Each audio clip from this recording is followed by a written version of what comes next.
Bonjour à tous, alors aujourd'hui je vous propose un exercice du sujet Nouvelle-Calédonie qui est tombé en décembre 2019.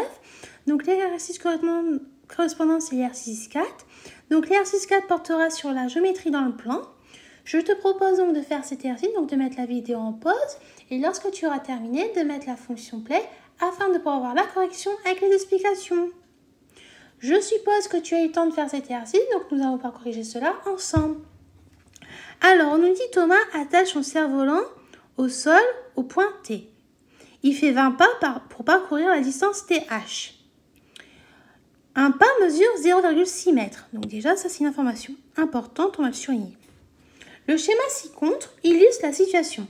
Il n'est pas à l'échelle. Alors on nous dit quoi? On nous dit aussi que les points TCE sont alignés, que les points THF sont alignés et que TC mesure 15 mètres. Donc on va mettre sur notre petit schéma 15 mètres ici.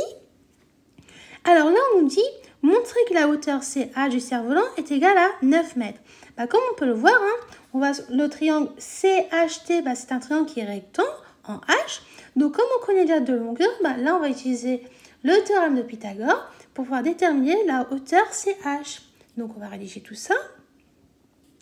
Alors, question 1, on sait que le triangle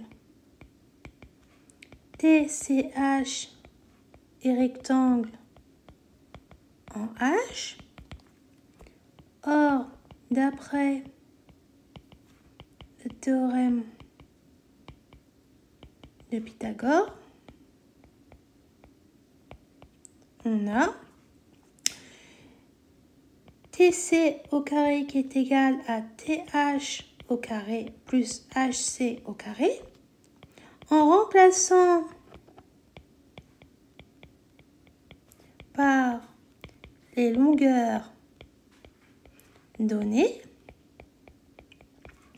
on a donc TC au carré, on sait que c'est 15 au carré, donc on va remplacer, ça fait 15 au carré, qui est égal à TH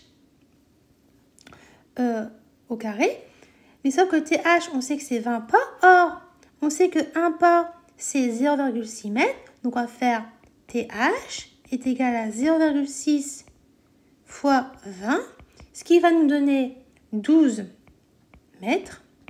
Donc, on va faire 12 au carré, plus HC au carré. Donc, 15 au carré, ça nous donne 225. 12 au carré, ça nous donne 144, plus HC au carré. Donc, pour déterminer HC au carré, on va devoir faire 225 moins 144, ce qui va nous donner HC au carré est égal à 81. Or, nous, on ne cherche pas à avoir HC au carré, mais HC. Donc, on va faire HC est égal à la racine carrée de 81, c'est-à-dire que HC est égal à 9. Hop, donc je vais passer à 9 mètres. Voilà. Donc là, on a bien retrouvé le résultat qu'il souhaitait qu'on souhaite avoir. Ensuite, la question 2. On nous dit Thomas souhaite que son cerf-volant atteigne une hauteur EF de 13,5 mètres. Calculez la longueur TE de la corde nécessaire. Donc, déjà, on a trouvé que CH mesurait 9 mètres. Donc, on va mettre sur notre figure 9 mètres. Donc, pour déterminer la longueur TE, on sait quoi? Déjà, on sait que les droites CH et EF sont parallèles.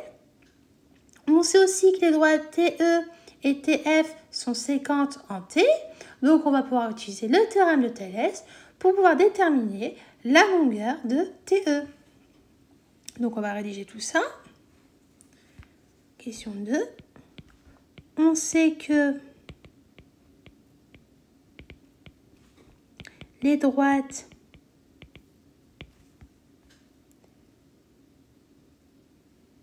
TE et TF sont séquentes en T. On sait aussi que les droites CH et EF sont parallèles.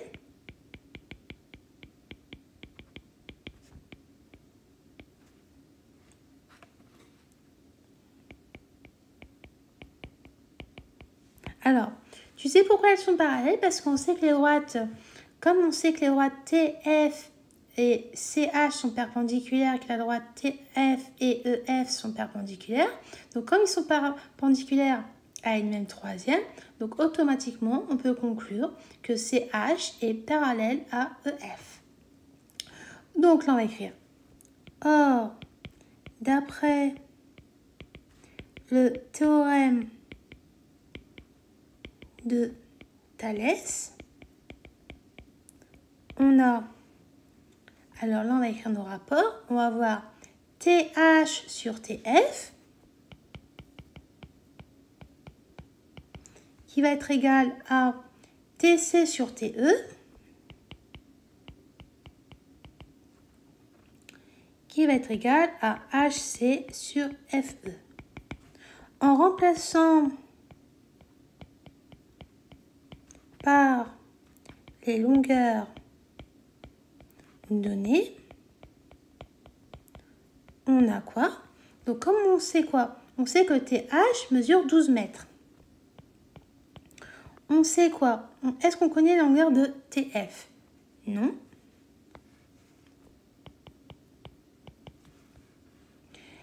Est-ce qu'on connaît la longueur de TC? Oui. Alors, on sait que TC, c'est 15. Est-ce qu'on connaît la longueur de TE? Non.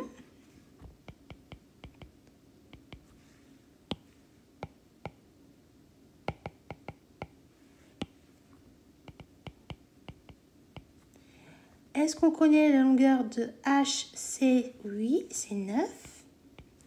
Et FE, c'est 13,5. Donc, comme on cherche à déterminer la longueur de TE, on va prendre ce petit morceau qui est là. Donc, on va écrire comme 15 sur TE est égal à 9 sur 13,5. On a alors TE qui est égal à quoi? À l'aide du produit en croix, on va pouvoir écrire 15 fois 13,5, le tout sur 9. Et ça va nous donner 22,5 mètres.